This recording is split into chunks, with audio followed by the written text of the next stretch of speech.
The Wall Street Journal reports Christians are more resistant to taking the vaccine than other major religious groups. That's according to newly released data from the Public Religion Research Institute.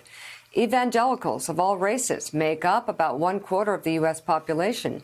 The study shows 24% of white evangelicals said in June they wouldn't be vaccinated.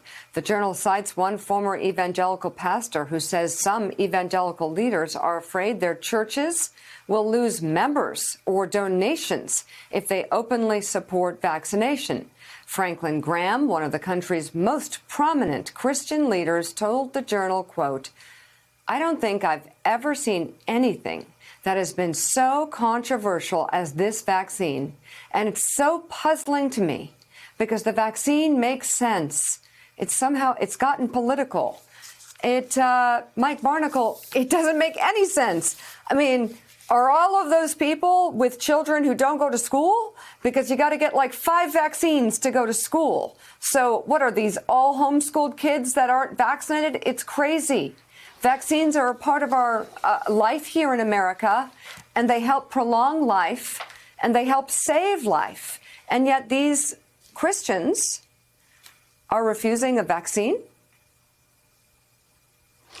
Well, you know, Meeker, a vaccine's an individual choice. I mean, the interesting thing about the history of vaccines in this country is the Salk vaccine to fight polio that was just created by Dr. Jonas Salk, and I think in the early 1950s. Yep.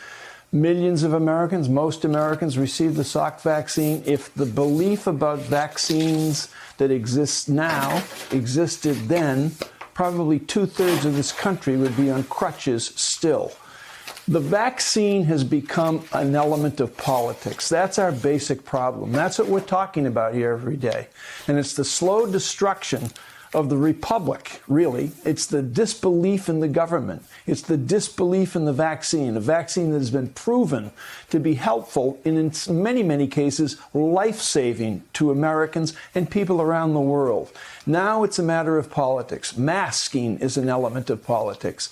Instead of people stopping to think about what the vaccine does for their health, for their family's immediate health, and most importantly now as we start to go back to school throughout the country, the health of their children.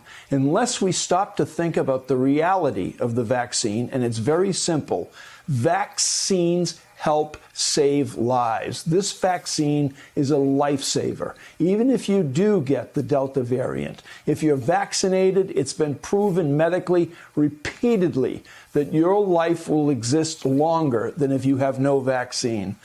But there's only so much you can do to people who have been imbued, infused, and filled up with misinformation on Facebook, anecdotally, talking to their neighbors, listening to certain TV networks, listening to certain people on TV, believing that what they say is the real news, that what they dictate on their programs and on their Facebook pages is legitimate. It's not. The only thing legitimate that we're talking about here this morning and that we talk about every morning is the vaccine. Get it and save your life.